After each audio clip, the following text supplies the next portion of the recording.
চাওক, আপোনালোকে সকলোৱে জানে যে মই বহু বছৰৰ পৰা সদৌ অসম সংখ্যালঘু ছাত্ৰ ইউনিয়ন আমছুৰ লগত জড়িত হৈ আছিলোঁ আৰু মই আঞ্চলিক সমিতিৰ পৰা আৰম্ভ কৰি জিলা সমিতিৰ সভাপতি পদ অলংকৃত কৰিছিলোঁ।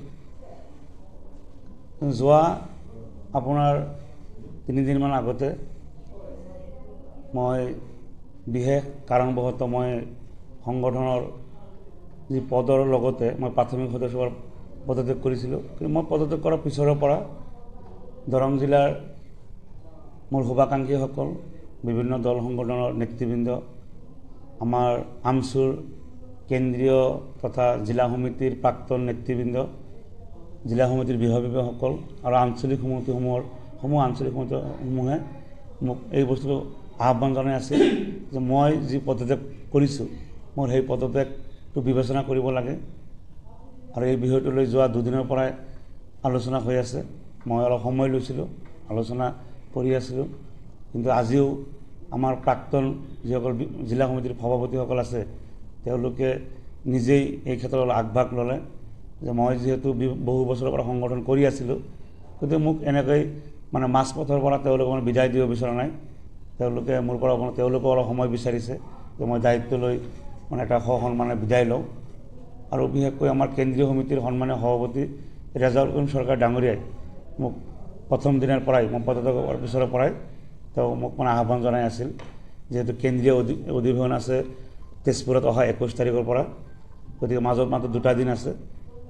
গতিকে তেওঁৰ আহ্বানৰ প্ৰতি আৰু আমাৰ জিলাৰ আমাৰ যিসমূহ সৰ্বসাধাৰণ ৰাইজ সামাজিক মাধ্যমত মোক আহ্বান আছিল, ব্যক্তিগতভাৱে মোক আহ্বান জনাইছিল আৰু সকলোৰে মই আহ্বানৰ প্ৰতি সঁহাৰি জনাই আৰু মোৰ প্ৰতি যি ভালপোৱা সেই ভালপোৱাক সন্মান জনাই মই পুনৰ মোৰ পদত্যাগ উঠাই লৈ মই জিলা সমিতিৰ সভাপতিৰ দায়িত্ব মই গ্ৰহণ কৰিছোঁ। আজি মাতি অনাৰ উদ্দেশ্যটো হৈছে যে আমাৰ দৰং জিলা আমছুৰ সভাপতি মাহবুবুল আলম ডাঙৰীয়া তেখেতে দৰং জিলা আমছুৰ সভাপতি তথা প্ৰাথমিক সদস্যৰ পৰা পদত্যাগ কৰিছিলে। আৱেগিকভাৱে তেখেতে সিদ্ধান্ত গ্ৰহণ কৰিছিলে। দৰং জিলাৰ সচেতন মহল, দৰং জিলাৰ বিভিন্ন সামাজিক সংগঠন আৰু আমাৰ আমছুৰ প্ৰতিজন কৰ্মীয়ে এই সিদ্ধান্তক মানি ল'ব পৰা নাছিলে, মৰ্মাহত হৈছিলে আৰু তেওঁলোকে আমালৈও আহ্বান জনাইছিলে আৰু আমি আলম ডাঙৰীয়াৰ লগত ব্যক্তিগতভাৱে গোটেই বিষয়বস্তুটো আলোচনা কৰি আজিৰ এক বৈঠক অনুষ্ঠিত কৰাৰ জৰিয়তে আমি আজি সিদ্ধান্ত গ্ৰহণ কৰি তেখেতক অনুৰোধ জনাইছিলোঁ আৰু তেখেতক আমাৰ এই সিদ্ধান্ত তেখেতে আপোনালোকৰ আগত ব্যক্ত কৰিব।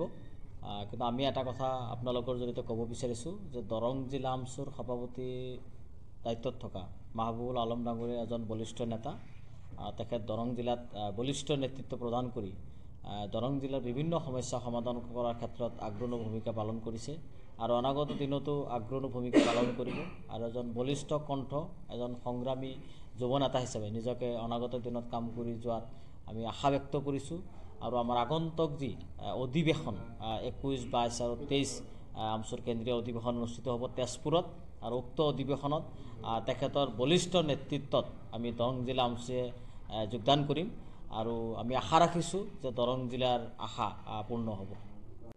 উদ্দেশ্যটো ইতিমধ্যে আপোনালোকে গম পাইছেই যে যোৱা 17 তাৰিখে দৰং জিলা আমছুৰ সভাপতি মাহবুবুল আলম ডাঙৰীয়াই আকস্মিকভাৱে পদত্যাগপত্ৰ দাখিল কৰিছিল আৰু যিটো নেকি আমি কোনো আমাৰ লগত আলোচনা কৰা নাছিল বা আমি কোনো বিচৰাও নাছিলোঁ। যিয়ে নহওক আৱেগৰ বশৱৰ্তী হৈ যি পদত্যাগপত্ৰ দাখিল কৰিছিল সেয়ে আজি বিস্তৃতভাৱে আলোচনা হ'ল। আমিও তেখেতৰ লগত বহুবাৰ আলোচনাত বহিছোঁ যে আৱেগিকভাৱে লোৱা সিদ্ধান্ত কেতিয়াও সঠিক সিদ্ধান্ত নহয়। গতিকে আজি ভাল লাগিছে তেখেতে তেখেতৰ সিদ্ধান্তটো প্ৰত্যাহাৰ কৰিছে। আমি আশাবাদী যে অনাগত দিনত বলিষ্ঠভাৱে দৰং জিলা সংখ্যালঘু মানুহৰ হৈ কাম কৰি যাব। এই ক্ষেত্ৰত আমি তেখেতক যিমান দূৰ পৰা সহায় সহযোগিতা আগবঢ়াই যাম আৰু আমি আপোনালোকৰ পৰা সহায় সহযোগিতা বিচাৰিছোঁ।